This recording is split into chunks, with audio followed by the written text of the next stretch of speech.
നമ്മുടെ പ്രിയ സാം അല്പസമയം നമ്മോട് ദൈവവചനത്തിൽ നിന്ന് സംസാരിക്കും. പ്രിയ സാമിനെ അതിനായി ക്ഷണിച്ചു. Praise the Lord. ഹല്ലേലൂയ. സന്തോഷമുള്ള മുഖങ്ങളായി നിങ്ങളെ കണ്ട് എൻ്റെ കർത്താവിനെ സ്തുതിക്കുവാൻ എൻ്റെ ദൈവം എൻ്റെ ജീവിതത്തിൽ നൽകിയ വലിയ ഭാഗ്യത്തിനായി കർത്താവിനെ സ്തോത്രം ചെയ്യുന്നു. ക്രിസ്തുവിൻ്റെ രണാങ്കണത്തിൽ ധീരപടയാളിയായി പോരാടുന്ന പ്രിയ അഭിഷിക്തൻ, കുഞ്ഞാടിന്റെ തിരുനിണത്താൽ വീണ്ടെടുക്കപ്പെട്ട ദൈവമക്കളുടെ നീണ്ട നിര നിങ്ങൾക്ക് ഓരോരുത്തർക്കും എൻ്റെ ക്രിസ്തീയ രാത്രി വന്ദനത്തെ ഈ പ്രാരംഭ നിമിഷം അറിയിച്ചു കൊടുക്കട്ടെ. കഴിഞ്ഞ കാലങ്ങളിൽ നിങ്ങളുടെ പ്രാർത്ഥനകൾ ഞങ്ങൾക്ക് അനുഗ്രഹമായിരുന്നു. നാം പാടിയതുപോലെ സിംഹക്കുട്ടികളും പട്ടിണി കിടക്കുന്ന നിമിഷം, സിംഹത്തിന് പട്ടിണി കിടക്കേണ്ട ഒരു സാഹചര്യവുമില്ല. തനിക്ക് ബലിഷ്ഠമാവുന്ന കരങ്ങളുണ്ട്, കിട്ടിയിരയെ കടിച്ച് തിന്നുവാൻ ശക്തിയേറിയ പല്ലുകളുണ്ട്, ഇരയുടെ പിറകെ ഓടിച്ചെന്ന് അവയെ പിടിച്ചെടുക്കുവാൻ ശക്തിയേറിയ പുറം കാലുകൾ അവയ്ക്കുണ്ട്. സാഹചര്യങ്ങളെല്ലാം അനുകൂലമാണെങ്കിലും അവ പട്ടിണി അനുഭവിക്കുമ്പോഴും പാവപ്പെട്ട ദൈവമക്കൾ പായിട്ട് വലിച്ചിട്ടിട്ട് അതിന്റെ മേൽ മുട്ടുമടക്കി സ്വർഗോന്നതങ്ങളിലേക്ക് നോക്കുമ്പോൾ അവന്റെ വയറ്റിൽ പട്ടിണി കൂടി കാണുവണ്ണം അവനെ നിറയ്ക്കുന്ന ദൈവകൃപയോർത്ത് രാത്രി നമുക്കൊന്ന് സ്തോത്രം ചെയ്യാം. ജ്ഞാനികളിൽ ജ്ഞാനിയാകുന്ന ശലോമോൻ തന്റെ ജ്ഞാനം കൊണ്ട് പോലും അളന്നിട്ട് മനസ്സിലാക്കുവാൻ കഴിയാത്തവണ്ണം വെറും ചേറിൽ നിന്ന് ഒരു ബലഹീനമായ തണ്ടിനെ ഉറപ്പിച്ചിട്ട് ആ ബലഹീനമായ തണ്ടിന്റെ മുകളിൽ മനോഹരമായ ഒരു താമരയെ വിരിയിപ്പിക്കുന്ന ദൈവം എളിയവനെ കുപ്പയിൽ നിന്നും ദരിദ്രനെ പൊടിയിൽ നിന്നും എഴുന്നേൽപ്പിച്ച് പ്രഭുക്കന്മാരോടൊപ്പം ജനത്തിന്റെ പ്രഭുക്കന്മാരോടൊപ്പം ഇരുത്തുന്ന ഒരു ദൈവമാണ്. അവൻ നമ്മെ മാനിക്കുന്ന കർത്താവാണ്. പാട്ടുകാരൻ പറഞ്ഞതുപോലെ അവൻ ആർക്കും കിടക്കാരനല്ല. ഇന്ന് രാത്രികാലം അടുത്ത് നിൽക്കുന്ന വ്യക്തിക്ക് കരം കൊടുത്തിട്ട് പറ, എന്റെ യേശു ആർക്കും കിടക്കാരനെന്ന്. ഒന്നും പറയുമോ? അടുത്ത് നിൽക്കുന്ന വ്യക്തിക്ക് കരം കൊടുത്തിട്ട് ചിരിച്ചോണ്ടെന്ന് പറയുമോ, എന്റെ യേശു ആർക്കും കിടക്കാരനല്ല. ഹല്ലേലൂയ. ഇന്ന് രാത്രിയിലെ അല്പനേരത്തേക്കായി നമ്മുടെ ശ്രദ്ധയെ സങ്കീർത്തനങ്ങൾ 136 23 വാക്യത്തിലേക്ക് കേന്ദ്രീകരിക്കാം. സങ്കീർത്തനം 136 23. പ്രിയ, ഞങ്ങളുടെ ആന്റി കാനഡയിലായതുകൊണ്ട് ബൈബിൾ വായിക്കാൻ ഇച്ചിരി താമസം ഉണ്ടാകും, എന്നാലും കുഴപ്പമില്ല.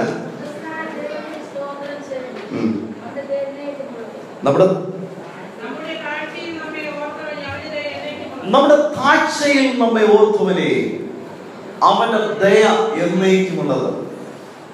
മറന്നു കളയുന്നവരുടെ നടുവിൽ, ഓർക്കാതെ പോകുന്നവരുടെ നടുവിൽ, നമ്മുടെ താഴ്ചകളിൽ നമ്മെ ഓർക്കുന്ന ഒരു ദൈവത്തിന്റെ കൃപയുണ്ട്. അനുഭവിക്കുന്ന ദൈവമക്കൾ ദൈവത്തെ സ്തുതിച്ചുകൊണ്ടിരിക്കട്ടെ. കൃപ പ്രാപിച്ച ദൈവമക്കൾ രാത്രി ദൈവത്തിന് നന്ദി കരറ്റിക്കൊണ്ടിരിക്കട്ടെ. രാത്രികാലം അവൻ നമ്മെ താഴ്ചകളിൽ ഓർക്കുന്ന ദൈവമാണ്. മറന്നു കളയുന്നവരുടെ നടുവിൽ, അവൻ ഉപേക്ഷിക്കപ്പെട്ട് കളയുന്നവരുടെ നടുവിൽ നമ്മുടെ താഴ്ചയെ ഓർത്ത അവൻ നമ്മെ കരയേറ്റുന്ന ഒരു ദൈവമാണ്. ഹല്ലേലൂയ. ഈ ജനം കുഴിയിൽ വീണുപോയ ജനം, അവർ കുഴികളിൽ കുടുങ്ങിക്കിടക്കുന്ന ജനം, കരയേറ്റുവാൻ ആരുമില്ല എന്ന യെശയ്യാപ്രവചനം 42 അധ്യായത്തിന്റെ തുടർന്നുള്ള വാക്യങ്ങൾ വായിക്കുമ്പോൾ കാണുവാൻ സാധിക്കുന്നെങ്കിലും ആരും രക്ഷിപ്പാനില്ലാത്ത ജനത്തിനു വേണ്ടി പത്മോസിന്റെ ദ്വീപിൽ ഏകാന്തതയിൽ യോഹന്നാനെ കരയേറ്റുവാൻ വേണ്ടി ഇറങ്ങി വന്ന ദൈവത്തിന്റെ കൃപ എന്റെയും നിന്റെയും ഏകാന്തതയിൽ ഇറങ്ങി വന്ന നമ്മുടെ താഴ്ചകളെ ഓർത്ത അവൻ നമ്മെ കരം പിടിച്ച് നടത്തുന്ന ഒരു ദൈവത്തിന്റെ കൃപയോർത്ത സ്തോത്രം ചെയ്യാം. ഹല്ലേലൂയ. ആമേൻ. നമ്മുടെ ദൈവം മറക്കുന്ന ദൈവമല്ല. നമ്മുടെ ദൈവം മറക്കുന്ന ദൈവമല്ല. ആലയത്തിന്റെ പുറത്തുള്ള കവാടത്തിൽ 2 കാശിന് 5 കുരികളെ വെക്കുന്നുണ്ട്. 5 കുരികളിൽ വെക്കുന്നുണ്ട്. യൂഷ്വലി നമുക്ക് കിട്ടേണ്ടത് 1 കാശിന് 2 കുരികളിലാണ് കിട്ടേണ്ടത്. പക്ഷെ ഇവിടെ 2 കാശിന് എത്ര കുരികളെ കിട്ടുന്നുണ്ട്? 5 എണ്ണത്തെ കിട്ടുന്നുണ്ട്. നമുക്ക് ലഭിക്കേണ്ടത് എത്രണ്ണോ? 4 എണ്ണമാണ് ലഭിക്കേണ്ടത്. പക്ഷെ ഇവിടെ 1 എണ്ണം ഫ്രീ ആണ്. ദൈവം പറയാ 2 കാശിന് കിട്ടുന്ന 5 കുരിയിൽ അതിനകത്തൊന്നും ഫ്രീ ആയിട്ട് കിട്ടില്ല. ഒരു വിലയില്ലാത്ത ഒരു കുരിയിലില്ലേ, ഞാൻ അതിനെ കൂടെ ഓർക്കുന്ന ദൈവമാണ്. ഒരു വിലയില്ലെന്ന് ലോകം വിധി എഴുതിയതിനെ അനുഗ്രഹിക്കുന്ന ഒരു ദൈവമാണ് നമ്മുടെ കർത്താവ്. രാത്രികാലം ആ ദൈവത്തിന്റെ കൃപയാണ് ഇന്ന് രാത്രികാലം ഈ മൈക്കുമായി ദൈവം എന്നെ ഇവിടെ നിർത്തിയിരിക്കുന്നത്. അനുഭവത്തിൽ രാത്രികാലം പറയാൻ ദൈവമക്കളെ, അവൻ ആർക്കും കടക്കാനല്ല, അവൻ നമ്മുടെ താഴ്ചകളിൽ നമ്മെ ഓർക്കുന്ന ദൈവമാണ്. ഹല്ലേലൂയ.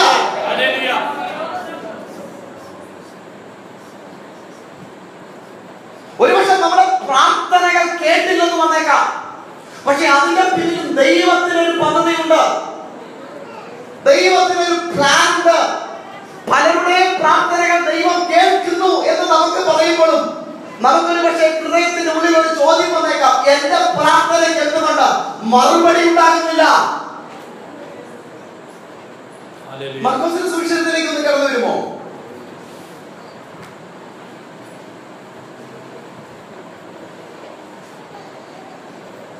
അഞ്ചാമത്തെ അതിന്റെ 10ാമത്തെ വാക്യം ഒന്ന് വായിക്കും ആർക്കെങ്കിലും?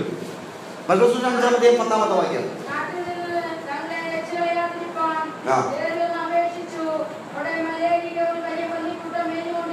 നിക്കണേ, ഇവിടെ ഭൂതമാണ് കർത്താവിനോട് അപേക്ഷിക്കുക, കർത്താവേ ഈ നാട്ടിൽ നിന്ന് ഞങ്ങളെ പറഞ്ഞു വിടരുത്. ആരാണ് പറയുന്നത്? അപ്പല്ല ആരവല്ല പ്രാർത്ഥിക്കുന്ന ഭൂതം പ്രാർത്ഥിക്കുക. ആരോട്? അപേക്ഷയാണ്, റിക്വസ്റ്റ് ചെയ്യാണ്. ആരോട്? കർത്താവ് ഞങ്ങൾ ഇവിടുന്ന്. ആ പ്രാർത്ഥന ആര് കേട്ടെന്നറിയോ? കർത്താവ് കേട്ട് അവരൊരു പന്നി കൂട്ടത്തിലേക്ക് കുറച്ച് കഴിയുമ്പോൾ അവിടുത്തെ നാട്ടുകാർ വന്നിട്ട് അതിന്റെ 18ാമത്തെ വാക്യം അതിന്റെ 17ാമത്തെ വാക്യം വായിക്കുമ്പോൾ വായിക്കണ്ട, അവിടെ കാണാൻ സാധിക്കുന്നു. അവിടുത്തെ നാട്ടുകാർ വന്നിട്ട് പറഞ്ഞു, കർത്താവേ ഞങ്ങളുടെ പട്ടണത്തിൽ എന്ത് ചെയ്യണം? വിട്ടുപോകാൻ പറഞ്ഞു. ആ പ്രാർത്ഥന ആര് കേട്ടു? കർത്താവ്. ഇവിടെ ഭൂതഗ്രസ്തൻ ഇപ്പൊ ഭൂതത്തിൽ രക്ഷിക്കപ്പെട്ട് സ്നാനപ്പെട്ട് അനുഗ്രഹിക്കപ്പെട്ട് പ്രതിസ്ഥാനായിട്ട് ഇരിക്കുകയാണ്. പുള്ളി വന്നിട്ട് പറഞ്ഞു, കർത്താവേ എന്നോട് ഒന്ന് നിന്റെ ഒപ്പം കൊണ്ടുപോ. ഭൂതത്തിന്റെ പ്രാർത്ഥന കേട്ട കർത്താവ്, നാട്ടുകാരുടെ പ്രാർത്ഥനയ്ക്ക് അക്സെപ്റ്റ് ചെയ്ത കർത്താവ് ഈ മാനസാന്തരപ്പെട്ടവന്റെ പ്രാർത്ഥന കേട്ടില്ല. മാനസാന്തരപ്പെട്ടവന്റെ ഒരുപക്ഷെ ഭൂതത്തിന്റെ പ്രാർത്ഥന കേൾക്കുന്ന കർത്താവിന് നാട്ടുകാരുടെ അപേക്ഷയ്ക്ക് ഉത്തരം കൊടുത്ത കർത്താവ് ഇവന്റെ ചോദ്യത്തിന് മാത്രം ഉത്തരം കൊടുത്തില്ല. നാട്ടുകാരൻ ഉത്തരം കിട്ടാത്ത പ്രാർത്ഥനകളെ, ഉത്തരം കിട്ടാത്ത നിലവിളിയുടെ മുമ്പിൽ പതറി നിൽക്കുന്ന എന്റെ ശ്രോതാക്കളിൽ ആരെങ്കിലും ഉണ്ടെങ്കിൽ ഒരു കാര്യം പറയുവാനുണ്ട്, നിന്റെ പ്രാർത്ഥനയുടെ മറുപടി ശ്രേഷ്ഠകരമാകുന്ന വണ്ണം മറ്റൊരു വിധത്തിൽ ദൈവം പ്രവർത്തിച്ചു കൊണ്ടിരിക്കുകയാണ്. നീണ്ട കാലഘട്ടങ്ങൾ ചുറ്റുപാടുകൾ മുഴുവനും ഒരു മച്ചിയായ സ്ത്രീ എന്ന് പറഞ്ഞ് അപമാനിക്കപ്പെടുന്ന കളഞ്ഞ എലിസബത്ത് ദൈവപ്രവർത്തിക്ക് വേണ്ടി ആകാംക്ഷയോടുകൂടെ ദൈവസന്നിധിയിൽ കാത്തിരുന്ന എലിസബത്ത് ഒരു ദൈവിക പ്രവർത്തി കാണുവാൻ വളരെ പ്രതീക്ഷയോടും പ്രാർത്ഥനയോടും കൂടിയിരുന്ന എലിസബത്തിന് വേണ്ടി ആരും ഇറങ്ങാത്തിടത്ത്, ഒരു മനുഷ്യനും കയറി ചെന്ന് ഇടപെടുവാൻ കഴിയാത്തിടത്ത് നിയമപ്രകാരം കുറിവീണ സമയത്ത് അകത്ത് കയറിയ സെക്രട്ടറി പുരോഹിതന് വേണ്ടി ആലയത്തിന്റെ ഉൾമുറിയിൽ ഇറങ്ങി വന്ന ഒരു ദൈവ സാന്നിധ്യമുണ്ട് കേട്ടോ. ആരും ഇറങ്ങി വന്ന് പ്രവർത്തിപ്പാൻ കഴിയാത്ത നിമിഷങ്ങളിൽ നിന്റെ താങ്ങിയിരിക്കുന്ന അവസ്ഥകളെ ഓർത്ത് നിന്റെ ഹൃദയത്തിന്റെ വേദനകളെ മനസ്സിലാക്കിക്കണ്ട. ആർക്കും ഇറങ്ങി വന്ന് പ്രവർത്തിപ്പാൻ കഴിയാത്ത സാഹചര്യങ്ങളിലും ആ ആലയത്തിന്റെ ഉൾമുറിയിൽ ഇറങ്ങി വന്ന് പ്രവർത്തിക്കുന്ന ഒരു ദൈവകൃപയെ ഓർത്ത് പ്രാർത്ഥിക്കാനും ദൈവത്തിന് സ്തോത്രം ചെയ്യാൻ പറ്റും. Hallelujah, hallelujah, hallelujah. എന്റെ ദൈവം ദൈവങ്ങൾക്ക് അതീതമായി തന്റെ ജനത്തിന്റെ താഴ്ചകളെ ഓർത്ത് ഇറങ്ങി വന്ന് പ്രവർത്തിക്കുന്ന ദൈവമാണ്. ആമേൻ, ഹല്ലേലൂയ, ഹല്ലേലൂയ. നമ്മുടെ താഴ്ചകളിൽ നമ്മെ ഓർക്കുന്ന ദൈവമാണ്. മറന്നു പോകുന്നവർ അനേകരുണ്ട്. നാം ചെയ്തതും നാം കരുതിയതുമൊക്കെ മറന്നു പോകുന്നവരുണ്ട്. അവരുടെ നടുവിൽ നിന്നെ ഓർത്ത് അനുഗ്രഹിക്കുന്ന ഒരു ദൈവത്തിന്റെ കൃപ. മറന്നുപോയെങ്കിലും രാജാവിന്റെ ഉറക്കത്തെ പോലും കെടുത്തിയിട്ട് ദിനവൃത്താന്ത പുസ്തകങ്ങളുടെ ഉള്ളിൽ കൂടെ ഒരു രാത്രി രാജാവിനെ കടത്തിവിട്ടിട്ട് പുറംവാതിലിക്കൽ ഒറ്റപ്പെട്ടവരായി കിടന്ന ഹല്ലേലൂയ, ഹല്ലേലൂയ, ഒരു മോർദെഖായിയെ മാനിപ്പാൻ വേണ്ടി ദൈവം അവന്റെ ഓർമ്മയുടെ പുസ്തകം തുറന്നെങ്കിൽ എന്നെ ദൈവത്തെ സേവിക്കുന്ന ദൈവത്തിന്റെ പൈതലേ, നിന്റെ ആവശ്യങ്ങളെ മാനിക്കുവാൻ, നിന്റെ ആവശ്യങ്ങളെ നിന്റെ കൂടെ ഇരുപ്പാൻ, നിന്റെ സ്ഥാനം മാറ്റുവാൻ, നിന്റെ അവസ്ഥ മാറ്റുവാൻ, നിന്റെ കുടുംബത്തിൽ വ്യതിയാനങ്ങൾ വരുത്തുവാൻ, നിന്റെ തലമുറയുടെ ഭാവിക്ക് വ്യതിയാനങ്ങൾ വരുത്തുവാൻ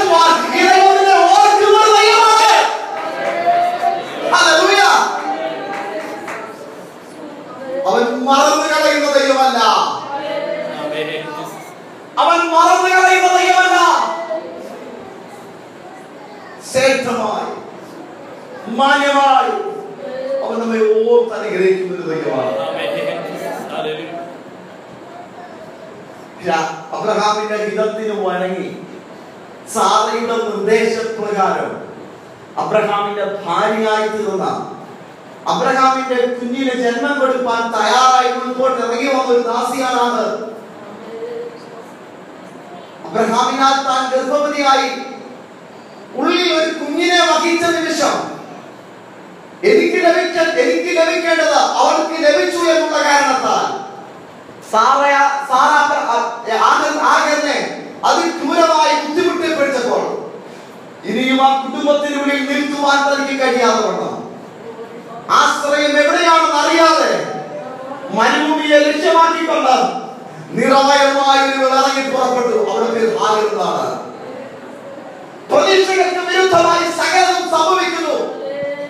ഇന്നലെ ഞാൻ ഇറങ്ങി പോകുവാണെങ്കിൽ എന്റെ കാര്യം മാത്രം നോക്കിയാൽ മതിയായിരുന്നു. ഇന്ന് ഞാൻ ഒരു കുഞ്ഞിന് ജന്മം കൊടുക്കാൻ തയ്യാറായിരിക്കുന്ന ഒരു പൂർണ്ണ ഗർഭവതിയാണ്. പീഡനം സഹിപ്പാൻ കഴിയാതെ വണ്ണം അവർ സ്വന്തം വീട്ടിൽ നിന്ന് ഇറങ്ങിപ്പോയി ഒരു ആശ്രയമായി അല്പം തണലായി കണ്ട ഒരു കിണറിന്റെ തീരത്ത് വന്നിരിക്കുമ്പോൾ ഇനിയും എന്താണ് അടുത്ത സ്റ്റെപ്പ്? ഇനിയും എന്താണ് ഞാൻ ചെയ്യുന്നത്? ഈ കുഞ്ഞിന് ഞാൻ എങ്ങനെ ജന്മം കൊടുക്കും? ഇവനെ എങ്ങനെ ഞാൻ വളർത്തും? ആശയക്കുഴപ്പത്തിലെത്തി പ്രതികൂലമായ സാഹചര്യങ്ങളെ അഭിമുഖീകരിക്കപ്പെട്ട ആഗറിനു വേണ്ടി സ്വർഗത്തിന്റെ ദൂതൻ ആ കിണറിന്റെ തീരത്തിറങ്ങി. അബ്രഹാമിന്റെ കൂടാരത്തിൽ എത്തി അവന്റെ ആഹാരം ഭക്ഷിച്ച അവനെ അനുഗ്രഹിച്ച ദൈവം ഈ ആഹാരത്തിന് വേണ്ടി കിണറിന്റെ തീരത്തിറങ്ങി. നിനക്ക് വേണ്ടി ദൂതൻ ഇറങ്ങുവാൻ രാത്രി തയ്യാറായിരിക്കുകയാണ്. നിന്റെ വിഷയങ്ങളിൽ ഇടപെടുവാൻ, എന്റെ പ്രിയ ശ്രോതാവേ, നമ്മുടെ വിഷയങ്ങളിൽ ഇടപെടുവാൻ ആകുലതയോടുകൂടെ വേദനയോടുകൂടെ ഹൃദയത്തിന്റെ ഉള്ളിൽ ചില ചോദ്യങ്ങളുടെ മുമ്പിൽ ഹൃദയത്തിൽ വേദനയോടുകൂടെ ഭാരപ്പെട്ട് നിൽക്കുന്ന ചിലരോട് രാത്രി പരിശുദ്ധാത്മാവ് ഞാൻ വിളിച്ചു പറയട്ടെ, ഈ വചനത്തിന്റെ പിൻബലത്താൽ നിന്റെ ആവശ്യങ്ങൾ ഇറങ്ങി വരുന്ന ഒരു ദൈവത്തിന്റെ ദൂതന്റെ സാന്നിധ്യമുണ്ട്. രാത്രികാലം കണ്ണുകളടച്ച് ആ ദൂതന്റെ സാന്നിധ്യം ആത്മാവിൽ കണ്ട നിങ്ങളുടെ ഹൃദയത്തോടുകൂടെ ദൈവത്തെ സ്തോത്രം ചെയ്ത് ഒടുങ്ങിക്കോ. നിനക്ക് വേണ്ടി പ്രവർത്തിപ്പാൻ ഒരു ദൂതൻ ഇറങ്ങി വരുന്ന ദിനങ്ങളുണ്ട്.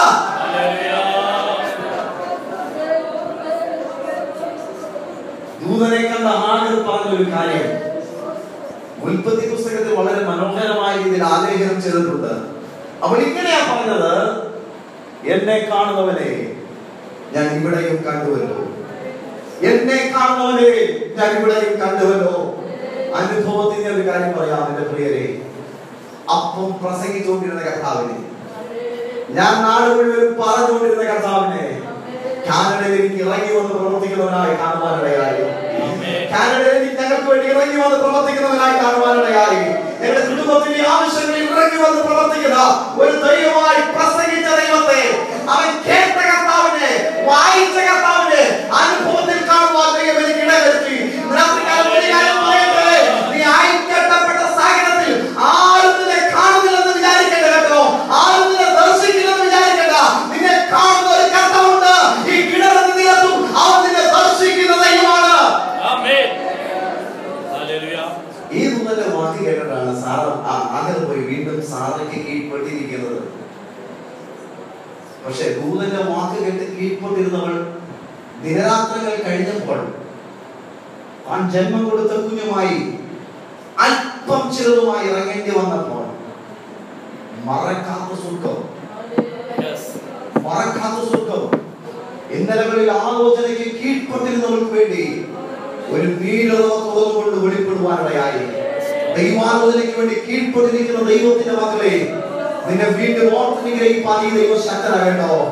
ദൈവാലോചനയുടെ മുമ്പാകെ തന്നെ താഴ്ത്തിയേൽപ്പിച്ച അവന്റെ പ്രാർത്ഥനാ മുറിയിൽ യാഗരിച്ചുകൊണ്ട് വിഷയങ്ങളുടെ മുൻപിൽ അവൻ പ്രാർത്ഥിക്കുന്ന ദൈവത്തിന്റെ മക്കളെ, അല്ല തലമുറയുടെ ഭാവി ഓർത്തുകൊണ്ട്, സ്വന്തം ജീവിതത്തിന്റെ മുൻപോട്ടുള്ള നിലവാരം ഓർത്തുകൊണ്ട്, കുടുംബ ജീവിതത്തിന്റെ ഭദ്രത ഓർത്തുകൊണ്ട്, നിന്റെ ഏകാന്തതയുടെ ദൈവ സാന്നിധ്യത്തെ ഓർത്തുകൊണ്ട് പ്രാർത്ഥിക്കുന്ന ദൈവത്തിന്റെ മക്കളെ, നിന്നെ കാണുന്ന ഒരു സ്വർഗമുണ്ട്. അവൻ ഇനിയും നിനക്ക് വേണ്ടി പ്രവർത്തിപ്പാൻ, അവൻ പ്രവർത്തിപ്പാൻ ആവശ്യമില്ല. നിന്റെ തലമുറ കിട്ടുപോകേണ്ടതല്ല. നിന്റെ തലമുറ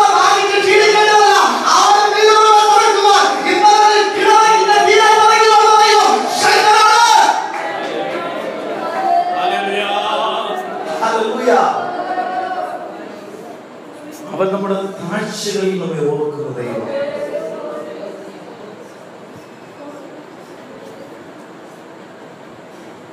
യിരെമ്യാവിനെ, പ്രാർത്ഥിച്ചവനെ, കണ്ണുനീരോടുകൂടെ ദൈവസന്നിധിയിൽ കരഞ്ഞ യിരെമ്യാവിനെ രാജാവിന്റെ നിയമപ്രകാരം ഒരു കുഴിയിലേക്ക് ഇറക്കി വിട്ടു. യിരെമ്യാ പ്രവചനം വായിക്കുമ്പോൾ കാണാൻ ശ്രദ്ധിക്കുന്നു, അത് വെള്ളമില്ലായ്യാൽ യിരെമ്യാവ് താണുപോയി. അടുത്ത നിമിഷം ആരും, താൻ ഇന്നലെ പ്രാർത്ഥിച്ചവരാരും തനിക്ക് സപ്പോർട്ടായി ഒരു വാക്ക് രാജാവിനോട് പറയുവാനില്ലാതിരിക്കുമ്പോൾ ദൈവമയച്ചൊരുവൻ രാജാവിന്റെ കൊട്ടാരത്തിൽ കടന്നു വന്ന് യിരെമ്യാവിന്റെ ഇന്നലകളിലെ പ്രവർത്തികളെ രാജാവിനോട് കൂടെ പറഞ്ഞപ്പോൾ രാജാവ് 30 പേരെ അയച്ച് യിരെമ്യാവിനെ ആ കുഴിയിൽ നിന്ന് പൊക്കിയെടുക്കുവാനിടയായി. വളരെ രസകരമായ ഒരു കാര്യം അവിടെ സംഭവിച്ചു.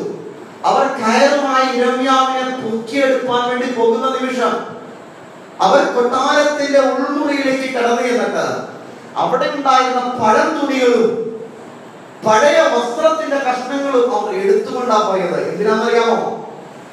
യിരെമ്യാവിനെ കുഴിയിൽ നിന്ന് കരയേറ്റുമ്പോൾ, കുഴിയിൽ നിന്ന് യിരെമ്യാവിനെ പൊക്കിയെടുക്കുമ്പോൾ കയറിന്റെ ഒമ കൊണ്ട് യിരെമ്യാവിന്റെ ശരീരം മുറിയാതിരിപ്പാൻ അവർ പഴംതുണികളിൽ പൊതിഞ്ഞാണ് യിരെമ്യാവിനെ പുറത്തേക്ക് എടുത്തത്. രാത്രികാലം വീണ അവസ്ഥ എന്തുമായിക്കോട്ടെ, ദൈവത്തിന്റെ താഴ്ചയെ ഓർത്താൽ ഒരു പോറല് പോലും സംഭവിക്കാതെ വണ്ണം, ഒരു മുറിവ് പോലും കാണാതെ വണ്ണം, നിന്റെ സൂട്ട് വിശ്വാസി പോലും തിരിച്ചറിയുവാൻ കഴിയാത്ത വിധത്തിൽ ദൈവം വളരെ അത്ഭുതകരമായി ആ കുഴിയിൽ നിന്ന് യിരെമ്യാവിനെ പൊക്കിയെടുത്തതുപോലെ അവൻ എല്ലാവരെ കുപ്പയിൽ നിന്നും ദരിദ്രരെ നിന്നും പൊക്കിയെടുക്കുന്ന ദൈവമാ. ഒരു മുറിവ് പോലും ഇല്ലാതെ വണ്ണം യിരെമ്യാവിനെ എല്ലാവരെയും പൊക്കിയെടുത്തെങ്കിൽ അവരുടെ താഴ്ചകളെ ഓർത്ത് അനുഗ്രഹിക്കുന്ന ദൈവമാണ്. തന്റെ ഭക്തന്മാരുടെ നിലവിളിക്കുന്ന തന്റെ ഭക്തന്മാരുടെ നിലവിളിയുടെ മുമ്പിൽ അവൻ സ്ഥിതി മാറ്റുന്ന കർത്താവാണ്. അവൻ നമ്മുടെ സ്ഥിതി മാറ്റുന്ന കർത്താവാണ്. അവൻ നമ്മെ ഓർത്ത് അനുഗ്രഹിക്കുന്ന ഒരു ദൈവമാണ്. ഒരു പക്ഷേ പ്രതികൂലത്തിന് നടുവിൽ, പ്രശ്നത്തിന് നടുവിൽ നാം അറിയാതെ പറഞ്ഞു പോയേക്കാം ദൈവം എന്നെ മറന്നു പോകുന്നത്. നമ്മുടെ ഒരു മിനിയേച്ചർ വേർഷനുണ്ട്. നമ്മുടെ സർവ്വഗുണങ്ങളും അടങ്ങിയ ഒരു വ്യക്തിയുണ്ട്. അതായത് പേര് ഹബക്കൂക്ക് എന്നാണ്. ഹബക്കൂക്ക് പുസ്തകം 1-ാം അധ്യായം 1 മുതലുള്ള വാക്യങ്ങളൊന്ന് വായിക്കുമ്പോൾ ഒന്ന് വായിക്കാം. ഹബക്കൂക്ക് പുസ്തകം 1-ാം അധ്യായം 1 മുതലുള്ള വാക്യം.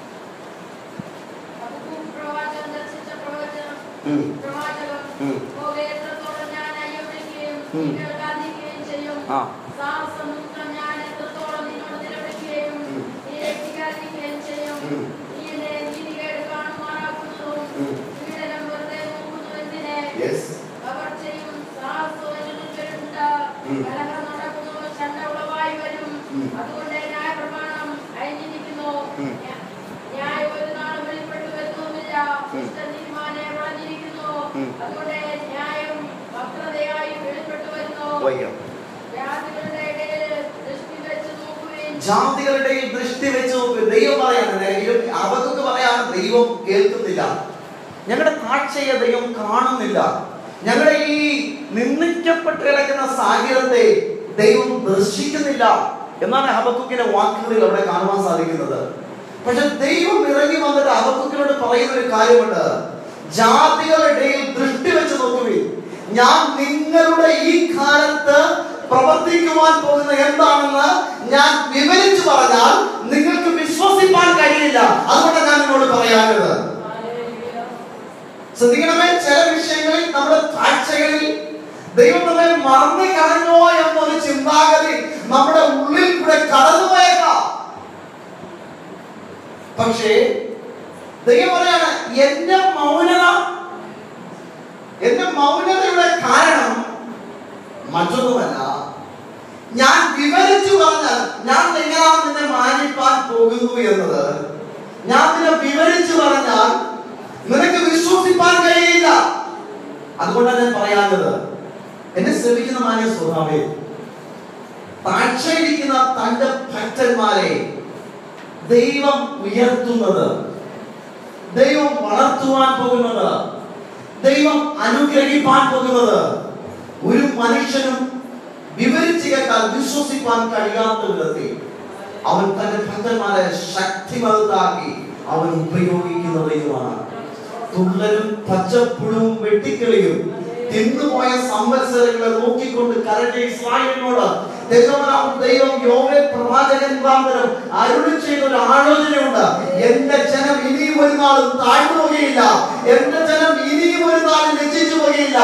ഞാൻ അവരുടെ നടുവിലുണ്ടല്ലോ, അതുകൊണ്ട് നഷ്ടപ്പെട്ടതിനെ ഞാൻ അവർക്ക് മടക്കി കൊടുക്കും. എന്നെ ശ്രമിക്കുന്ന മാന്യ ശ്രോതാവേ, രാത്രികാലം താഴ്ചകളെ ഓർക്കുന്ന ദൈവം ഇന്നലെ നഷ്ടപ്പെട്ടു പോയ സംവത്സരങ്ങളെ നോക്കിക്കൊണ്ട് വിലപിക്കുന്ന ജനങ്ങളോട് പരിശുദ്ധാത്മാവിൽ രാത്രികാലം ഈ വചനത്തിന്റെ പിന്തുണക്കാരൻ വിളിച്ചു പറയട്ടെ, അവൻ ആർക്കും കരക്കാരനായ ദൈവമല്ല. അവൻ പറയാണ്, ഞാൻ ചിലതിന് മടക്കി കൊടുക്കും, എന്റെ ജനയും ഇനിയും ലജ്ജിപ്പാൻ ഞാൻ സമ്മതിക്കുകയില്ല. 14 കൂട്ടത്തിലുണ്ടായിരുന്ന സകല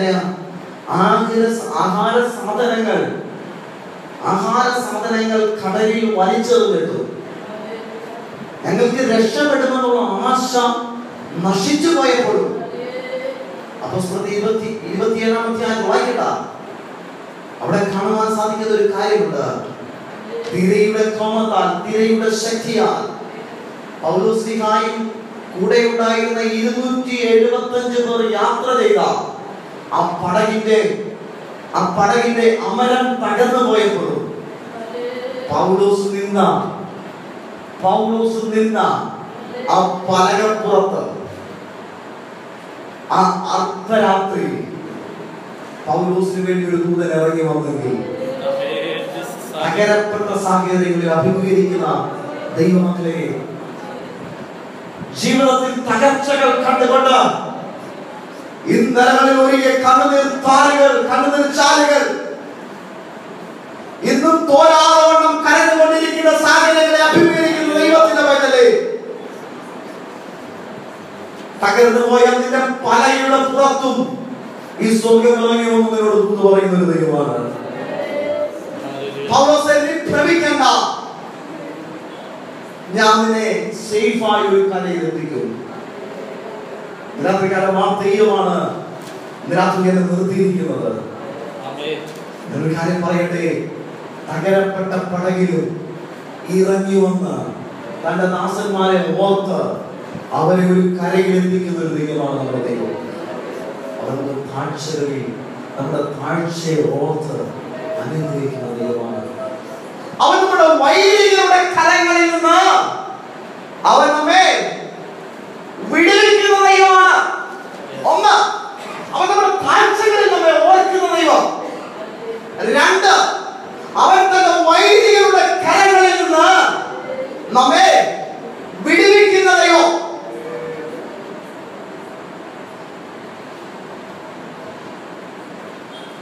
ആവർത്തന പുസ്തകം 9-ാം അധ്യായം അതിൽ 1-ാമത്തെ വാക്യം ഒന്ന് വായിക്കുമോ? ആവർത്തന പുസ്തകം 9-ാം അധ്യായം 1-ാം വാക്യം.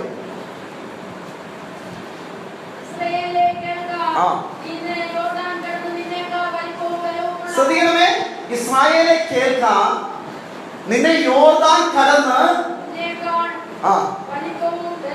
ഒന്നാമത്തെ പ്രത്യേകത നോക്കിയേ, തങ്ങൾ ജയിപ്പാൻ പോകുന്ന ഈ ശത്രുവിന്റെ പ്രത്യേകത എന്ന് പറയുന്നത്, ഒന്ന്, അവരെക്കാൾ വലിപ്പമുള്ളതാണ്. തങ്ങൾ അഭിമുഖീകരിക്കാൻ പോകുന്ന പ്രശ്നം എന്ന് പറയുന്നത് തങ്ങളെക്കാൾ വലിപ്പമുള്ളത്. 2 ബലമുള്ളത്. വായിക്കുന്നത്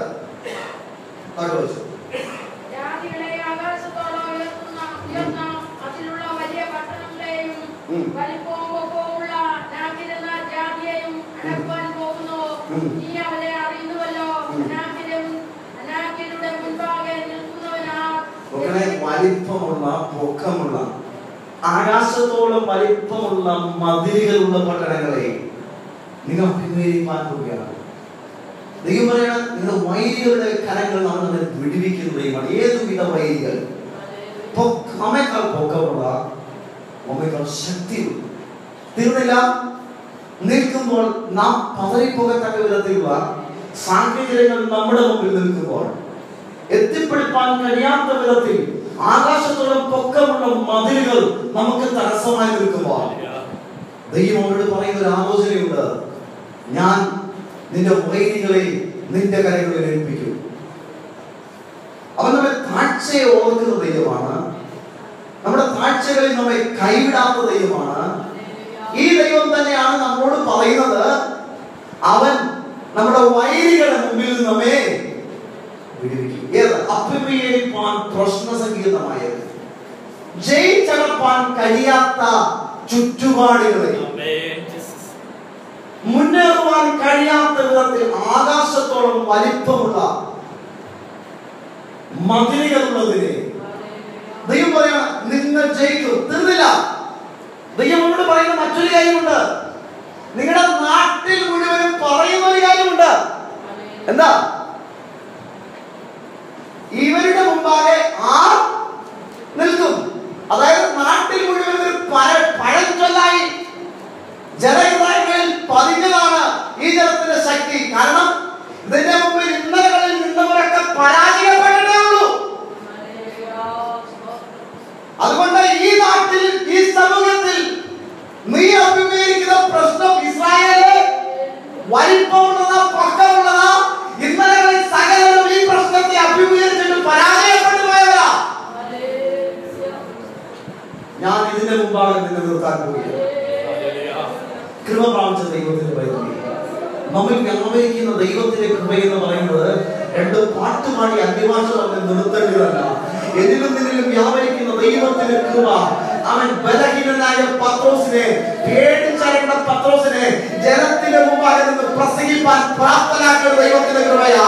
അവൻ ഭാരതീയ ഈ ദൈവത്തിന്റെ കൃപയുണ്ടല്ലോ, കാരാഗ്രഹത്തിൽ ഉൾമുറിയിൽ വെളിപ്പെട്ട ദൈവത്തിന്റെ കൃപയാ. ഈ ദൈവത്തിന്റെ കൃപയാണ് അവൻ ചെന്നതിനെ ശാസിപ്പാൻ അവരെ ശക്തീകരിച്ചത്. ഈ ദൈവത്തിന്റെ കൃപയാണ് അവരെ വാദികളുടെ മുമ്പാകെ നിൽപ്പാൻ ശക്തീകരിച്ചത്. ഈ ദൈവത്തിന്റെ കൃപയാണ് അവരെ ജനത്തിന് നടുവിൽ വളർത്തിയത്. ഈ ദൈവമാണ് ഇവരോട് പറഞ്ഞത്, ഈ ശക്തിയുടെ മുമ്പാകെ ആർക്ക് നിൽപ്പാൻ കഴിയുമെന്ന് ഒരു പറച്ചിരി മണ്ണിലുണ്ട്. പക്ഷേ നീ അവയ്ക്കൊന്നും ചെവി കൊടുക്കണ്ട. കൃപ പ്രാപിച്ച ദൈവത്തിന്റെ മക്കളെ, അതിനകത്ത് സ്വന്തം നിന്റെ കാതുകളിൽ മന്ത്രിക്കുന്ന ഒരു ആലോചനയുണ്ട് പേര്. അത് മറ്റൊന്നുമല്ല, ഈ അഭിമുഖീകരിക്കുന്ന പ്രശ്നത്തെ നിനക്ക് മുമ്പായി ഞാൻ അഭിമുഖീകരിക്കാൻ പോവുകയാണ്. നീ ഇതിനെ കണ്ട് പതരണ്ട. നാട്ടുകാർ എന്തും പറഞ്ഞോട്ടെ, നാട്ടിൽ എന്തും സംസാരിച്ചോട്ടെ, നീ അഭിമുഖീകരിക്കുന്ന പ്രശ്നത്തെ ഞാൻ ഏറ്റെടുക്കാൻ പോവുകയാണ്. ഞാൻ നിനക്ക് മുമ്പായി കടന്നിരുന്ന ഈ പ്രശ്നത്തെ ജയിച്ചടക്കുവാൻ പോവുകയാണ്. രാത്രികാലം താഴ്ചകളെ ഓർത്ത ദൈവം നിന്റെ വിഷയത്തെ ഏറ്റെടുക്കാൻ രാത്രി തയ്യാറാണ്. അതിന്റെ കണ്ണുകളെ ഒരു നിമിഷം അടക്കാം. ഞാൻ നിങ്ങൾക്ക് പ്രാർത്ഥിപ്പാൻ കർത്താവിൽ താല്പര്യപ്പെടുന്നു. അല്ലെങ്കിൽ നിന്റെ താഴ്ചകളിൽ ഓർത്ത ദൈവം,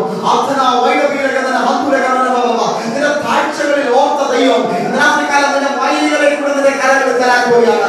മുന്നേറുവാൻ കഴിയാതെ വണ്ണം ജീവിതത്തിന്റെ പാതി വഴിയിൽ പതറി നിൽക്കുന്ന ജനങ്ങളോട്, ജീവിതത്തിന്റെ പാതി വഴിയിൽ അവൻ ഹൃദയത്തിൽ ഉണർന്നതിനോടുകൂടെ പകച്ചു നിൽക്കുന്ന ജനങ്ങളോട് പിടിച്ചടക്കുവാൻ കഴിയാതെ വണ്ണം, മുന്നേറുവാൻ കഴിയാതെ വണ്ണം, അതിശക്തമായ പ്രബലകരമായ പ്രതികൂലത്തിന്റെ മുമ്പിൽ അവൻ ബലഹീനനായി, ക്ഷീണിതനായി, ഓ ഞാനിതിനെ ജയിപ്പാൻ കഴിയുമോ എന്ന നാട്ടുകാരും എന്റെ ചർച്ചക്കാരും എന്നെ അഭിമുഖീകരിക്കുന്നവർ മുഴുവൻ പറയുന്ന ഇതിനൊക്കെ മുമ്പിൽ ഞാനൊരു പരാജയമാണ്.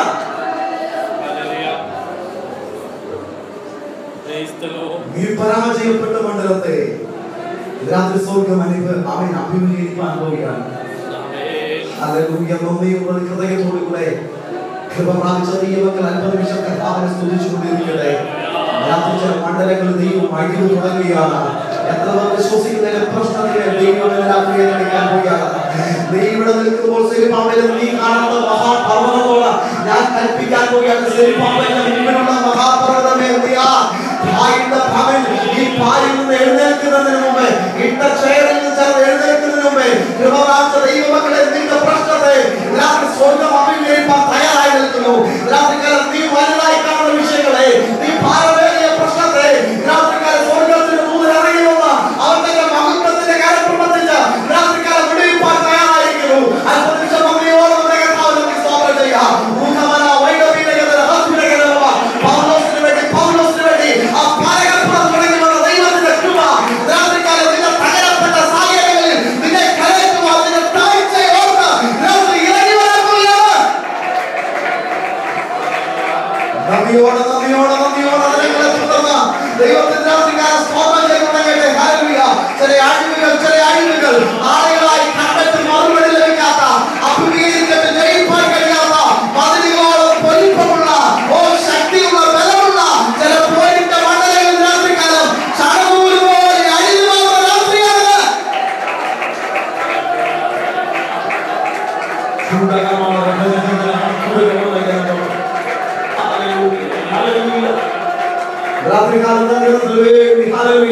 ദൈവം പ്രവർത്തിക്കുന്ന രാത്രിയാണ്. വിശ്വസിക്കുന്നു കർത്താവിനെ സ്തുതിച്ചുകൊണ്ടിരിക്കുന്നത് ഞാൻ വിശ്വസിക്കുന്നു.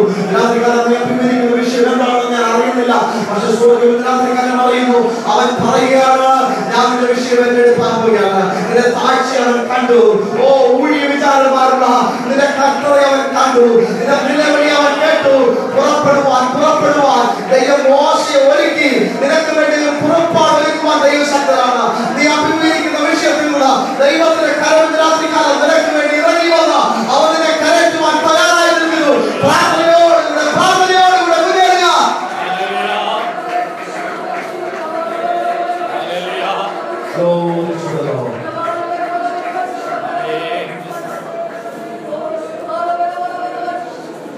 അവരുടെ താഴ്ചകളിൽ നിന്ന് ഓർക്കാൻ വേണ്ടി നമ്മുടെ വൈദികരുടെ കരങ്ങളിൽ നിന്ന് നമ്മൾ വിട്ടിരിക്കുന്ന ദൈവം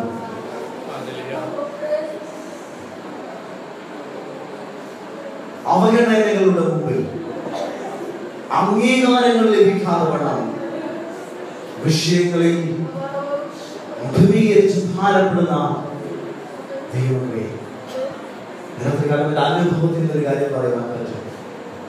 അത് നമ്മുടെ താഴ്ചകളിലൂടെ ഓർക്കും.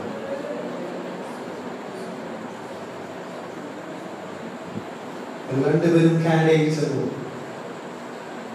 ജീവിതത്തിന് മുൻപോട്ടുള്ള നിലനിൽപ്പ് എങ്ങനെയാകുമെന്നാണ് വളരെ ഭാരപ്പെട്ട നിമിഷങ്ങളുണ്ട്. ഇനിയൊരു ജോലി ലഭിച്ചില്ലെങ്കിൽ ഞങ്ങൾക്ക് ഇവിടെ നിലനിന്ന് പോകാൻ പറ്റാത്ത സാഹചര്യങ്ങൾ ഞങ്ങൾ അഭിമുഖീകരിച്ചു. കുറച്ചുകൂടെ എക്സ്പ്ലെയിൻ ചെയ്ത് പറഞ്ഞാൽ രാത്രിക്കാലം ഞങ്ങൾ ഇന്ന് കരയേണ്ടതായിട്ട് വരും. ദൈവത്ര ആഴത്തിൽ ഞങ്ങൾ സ്നേഹിച്ചതാണ്. അറിയുവാൻ ഇതുവരെ ഞങ്ങൾ കണ്ടിട്ടില്ലാത്ത വ്യക്തിയിൽ നിന്നാണ്, ഞങ്ങൾ ഒരു പരിചയമില്ലാത്ത വ്യക്തിയിൽ നിന്നാണ് ഞങ്ങൾക്ക് ഓഫർ ലെറ്റർ കിട്ടി. അദ്ദേഹം ഞങ്ങൾക്ക് ജോലി ചെയ്യാതെ എന്നാൽ 1 വർഷത്തോളം ഞങ്ങൾക്ക് സാലറി ഫ്രീ ആയി തന്നുകൊണ്ടിരുന്നു. തിരിച്ചു കൊടുക്കണം, ഇതുവരെ കൊടുത്തിട്ടില്ല. ഭക്തന്മാരുടെ താഴ്ച ഓർത്തുകൊണ്ട് പ്രതികൂല സാഹചര്യങ്ങളെ അഭിമുഖീകരിക്കാൻ ദൈവം നമ്മുടെ വിഷയം ഏറ്റെടുത്താൽ നാം വിചാരിക്കാത്ത വിഷയങ്ങളെ നാം വിചാരിക്കാത്ത വഴികളിൽ ദൈവം നമുക്ക് വേണ്ടി പ്രവർത്തിച്ചു. പ്രിയമുള്ളമായി ഞാൻ ഇന്റർവ്യൂവിന് വേണ്ടി കടന്നു പോകുമ്പോൾ രാത്രി ദൈവം എനിക്ക് ആ തലേ രാത്രിയിൽ എന്റെ പ്രാർത്ഥനാ മുറിയിൽ ഇറങ്ങി വന്ന് എന്നോട് പറഞ്ഞൊരു ആലോചനയുണ്ട്. യോസേഫിനോട് അസാധാരണതയെ കാണിച്ചതുപോലെ, കാരാഗൃഹ പ്രമാണി കാണിച്ചതുപോലെ നിന്നോട് അസാധാരണതയെ കാണിക്കുന്നു. ഇന്റർവ്യൂ ചെയ്ത ആ സഹോദരി അന്ന് പ്ലസ് ഹയർ ചെയ്തില്ലെങ്കിലും 2 മാസങ്ങൾക്ക് ശേഷം കാനഡയിൽ തന്നെ ലണ്ടൻ എന്ന് പറയുന്ന ഒരു സ്ഥലത്ത് ഒരു പാർട്ട് ടൈം ജോലിക്ക് വേണ്ടി അവരെ ഹയർ ചെയ്ത നിമിഷം ഞങ്ങൾ ഒരു ടൂർ അതിൻ്റെ അകത്തൂടെ നമ്മളെ ഇങ്ങനെ കൊണ്ടുപോയി കാണിക്കാൻ വേണ്ടി ഞങ്ങൾ പോയ നിമിഷം ഞങ്ങൾ രണ്ടുപേരും കെട്ടിപ്പിടിച്ചത് ആ സഹോദരി പറഞ്ഞൊരു വാക്കുണ്ട്, നിന്നെ കണ്ട നിമിഷം മുതൽ എന്റെ ഹൃദയം അസ്വസ്ഥതയായിരുന്നു. നിന്നെ ഇന്ന് ജോലിക്കെടുത്തപ്പോഴാ എന്റെ മനസ്സ് ഒന്ന് ശാന്തമായത്. യോസേഫിനോട് അസാധാരണതയെ തോന്നിയ ദൈവം കാരാഗൃഹ പ്രമാണിക്കുവാൻ യോസേഫിനോട് അസാധാരണതയ തോന്നിക്കുമെന്ന് ആ രാത്രിയിൽ പറഞ്ഞ ദൈവത്തിന്റെ ആലോചന എത്ര നിവർത്തിക്കപ്പെട്ടുവെന്ന് ഓർത്ത് ഞാൻ ചെയ്യുവാനിടയായി. രാത്രികാലം എന്നെ സേവിക്കുന്ന പ്രിയ സഹോദരങ്ങളെ, രാത്രികാലം അവൻ ആർക്കും കടക്കാൻ ദൈവമല്ല, അവൻ നമ്മുടെ താഴ്ചകളിൽ ഓർത്ത് അനുഗ്രഹിക്കുന്ന ദൈവമാണ്. നീ അഭിമുഖീകരിക്കുന്ന വിഷയം എന്തായിക്കോട്ടെ, ഈ ദൈവം നമ്മെ പിതാവിനോട് കർത്താവിനെ സ്തോത്രം ചെയ്യും. രാത്രി നമ്മളോടൊപ്പം കർത്താവിനെ സ്തുതിക്കുന്നത് ഞങ്ങൾക്ക് വളരെ സന്തോഷമാണ്. പിതാവ് കടന്നുപോയ അവസ്ഥകളെ അവിടെ നിന്നാണെങ്കിലും എനിക്ക് ഞാൻ വളരെ വിഷമത്തിലാണ് പ്രിയാണ്ട് കടന്നുപോയ സാഹചര്യം. പക്ഷെ രാത്രി ഒരു കാര്യം ഞാൻ പറയും, എന്റെ ദൈവം ആർക്കും കിടക്കാരല്ല. അവരുടെ താഴ്ചകളെ ഓർത്തുകൊണ്ട് വളരെ ആത്മാർത്ഥമായ ഒരു കാര്യം എന്റെ വാക്കുകൾ ഉപസംഹരിക്കുന്നതിന് പറയട്ടെ. നിങ്ങളുടെ പ്രാർത്ഥന ഒന്ന് മാത്രമാണ് നിങ്ങൾ നിലനിർത്തുന്നത്. നിങ്ങൾക്ക് വന്നെത്താൻ കഴിയാത്തടത്ത് നിങ്ങളുടെ പ്രാർത്ഥനകൾക്ക് ചെന്ന് പ്രവർത്തിപ്പാൻ കഴിയും. അപ്പനിൽ നിന്നും അമ്മയിൽ നിന്നും അകലെയാണെങ്കിലോ, വീട് വിട്ട് ഇറങ്ങിപ്പോയ നിമിഷം മുതൽ ഹൃദയത്തിൽ ഭാരം അനുഭവിക്കുന്ന ഒരു മാതാവിനും പിതാവിനെ ഓർത്തുകൊണ്ട് ഒരു ഗോവേദിയോളം പൊക്കത്തിൽ സ്വർഗത്തിലെ ദൂതൻ യാക്കോബിന് വേണ്ടി ആ മരുഭൂമിയിൽ ഇറങ്ങി വന്നെങ്കിൽ, ഗോവേദി എന്ന് പറയുന്ന ട്രെയിൻ പാളമൊന്നുമല്ലല്ലോ, കൂടിപ്പോയ 30 അടി പൊക്കം അല്ലെ? ആ 30 അടി പൊക്കത്തിൽ അവന് വേണ്ടി സ്വർഗം ഇറങ്ങി വന്നെങ്കിൽ, നമ്മുടെ തലമുറകൾക്ക് വേണ്ടി നമ്മുടെ പ്രാർത്ഥന നിമിത്തം ഇറങ്ങി വരുന്ന ഒരു സ്വർഗമാണ്. വാക്കുകൾക്ക് വിരാമം കൊടുക്കട്ടെ. ഈ ഒരു അവസരത്തിൽ ദൈവത്തിനോട് ഹൃദയത്തിന്റെ ഭാഷയും നന്ദി അറിയിച്ചു.